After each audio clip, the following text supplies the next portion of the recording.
اعوذ باللہ من الشیطان الرجیم، بسم اللہ الرحمن الرحیم۔ سورہ محمد کی آیت پڑھ رہا ہوں، آیت نمبر 12۔ ان اللہ يدخل الذین آمنوا وعملوا الصالحات جنات تجری من تحتها الانہار۔ بے شک جو لوگ ایمان لائے اور انہوں نے نیک اعمال کیے، انہیں اللہ تعالی یقیناً ایسے باغوں میں داخل کرے گا جن کے نیچے نہریں جاری ہیں۔ والذین کفروا یتمتعون ویأکلون کما تأکل الانعام والنار مثوی لہم۔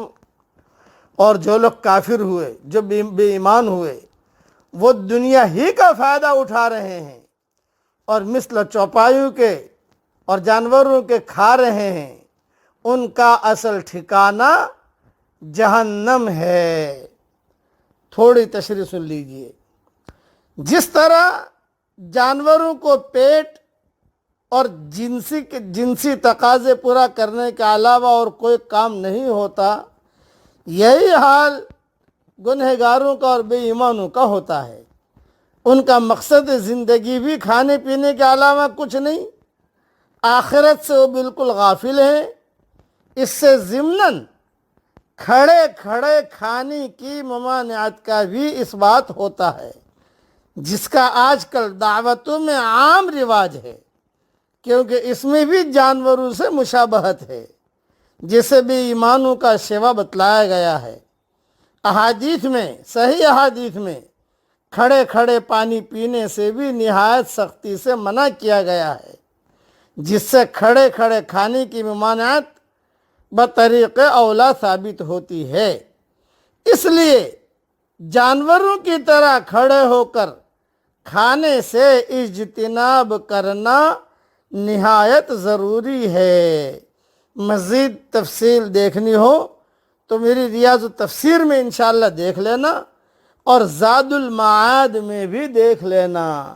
خلاصہ کلام یہ کہ حضرت محمد صلی اللہ علیہ وسلم کے طریقے کے مطابق آدمی کو کھانا چاہیے، آدمی کو پہننا چاہیے۔ ہر وہ عمل جس عمل میں حضور صلی اللہ علیہ وسلم کا طریقہ ہوگا وہ سنت بنے گا، وہ دین بنے گا۔ کھانا کھایا آپ کے طریقے کے مطابق تو سنت بھی بنا، دین بھی بنا، عمل صالح بھی بنا۔ یہی کھانے کی وجہ سے جنت ملے گی۔ نماز پڑھی آپ صلی اللہ علیہ وسلم کے طریقے کے مطابق تو یہی نماز جنت تک پہنچائے گی۔ نماز تو پڑھی لیکن آپ صلی اللہ علیہ وسلم کے طریقے کے مطابق نہیں پڑھی۔ رکوع کی جگہ سجدہ کر لیا، سجدہ کی جگہ رکوع کر لیا، سجدے میں قرآن کی آیتیں پڑھنا شروع کر دیا، اور کھڑے کھڑے سبحان ربی العظیم پڑھنا شروع کر دیا، تو طریقہ حضور صلی اللہ علیہ وسلم کا نہیں ہے، یہ اپنے من مانے طریقے پر کر رہا ہے۔ یہی نماز اسے جہنم کی طرف دھکیل دے گی۔